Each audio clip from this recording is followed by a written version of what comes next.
स्वागत छ मेरो च्यानलमा। आज चाहिँ म हजुरहरुको लागि रेसिपी लिएर आएको छु चिल्ली मोमो घरमा बसेर कसरी बनाउनु पर्ने हो भन्ने विषयमा। र म आज चिल्ली मोमो हजुरहरुलाई देखाउन गइरहेको छु।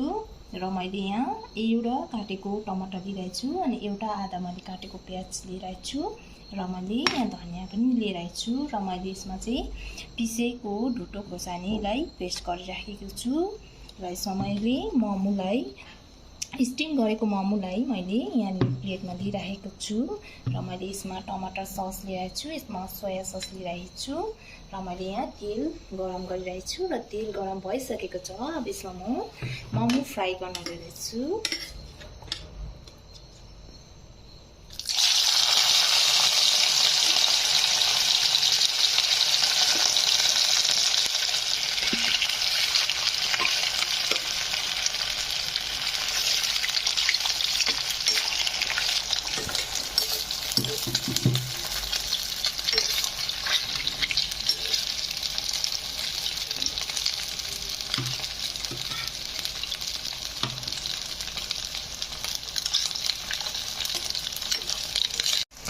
हजुरहरुले पनि घरमा बसेर यसरी चिल्ली मोमो बनाएर खान सक्नुहुन्छ। र मेरो भिडियोलाई फर्स्टदेखि लास्टसम्म हेरिदिनुहोस् र चिल्ली मोमो कसरी बनाउने भन्ने विषयमा हजुरले यहाँबाट सिक्न सक्नुहुन्छ र घरमा पनि हजुरले आरामले बसेर खान सक्नुहुन्छ। यसरी मोमोलाई मजाले फ्राई गर्नुहोस्। पहिला सुरु त हजुरले घरमा कसरी नर्मल भेज मोमो बनाउनुहुन्छ त्यसरी नै भेज मोमो यसरी नै बनाउनुहोस् र त्यसलाई निकालेर 10 मिनट जस्तो चिसोमा राख्नुहोस् र चिसो भइसकेपछि त्यसलाई फ्राई गर्नुहोस्। यसरी मोमोलाई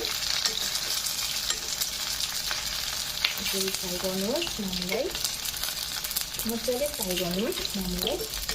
अब चाहिँ यहाँ मोमो फ्राई भइसकेको छ। अब यसलाई निकाल्न गइराखेको छु। यसरी मजाले फ्राई भइसकेको छ। अब यसमा म निकाल्न गइरहेको छु।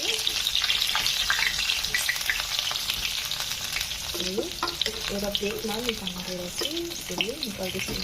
अब यसलाई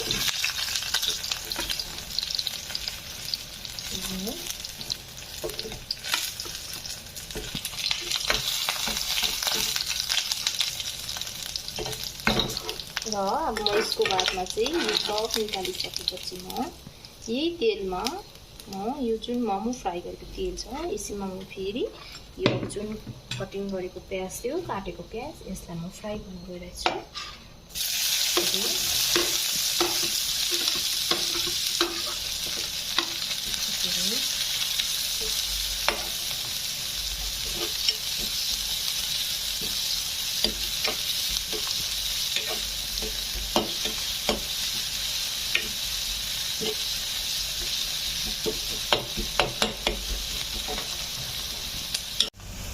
अब यहाँ प्याज फ्राई भइसकेको छ। अब म यसमा टमाटर दिन गइरहेको छु।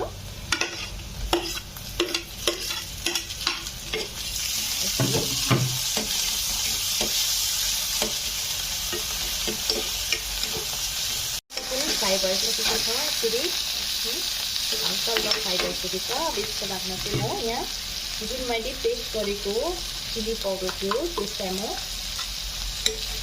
दिँदैछु। यसरी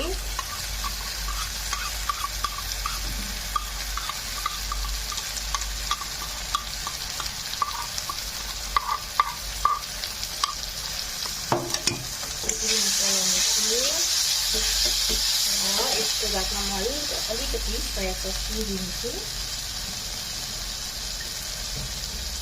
कम्ती मात्रामा।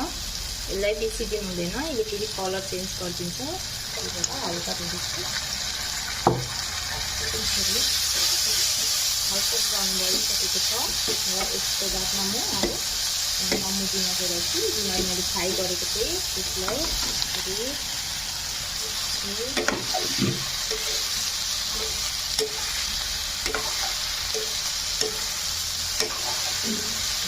यसलाई म अलिकति नुन पनि दिन्छु। यसरी अलिकति नुन पनि दिँदैछु र यसको बादमा म टमेटो सस दिँदैछु। ये टमेटो सस अलिक मजाले नै दिनुहोस् हजुरले।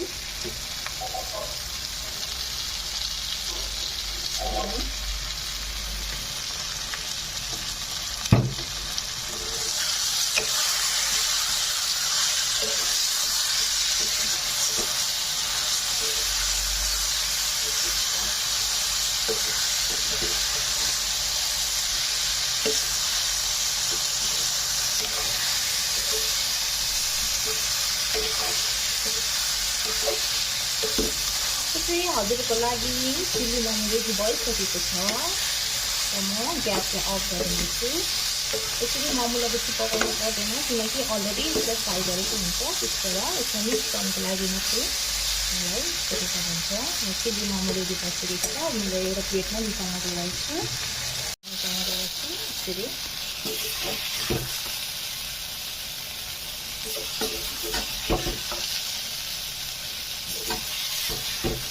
हेर्नुहोस् त कति मजाको भयो चिल्ली मोमो। हजुरहरूलाई यो मेरो भिडियो मन पर्यो भने लाइक, सेयर, कमेन्ट, सब्सक्राइब गरिदिनुहोस् ल।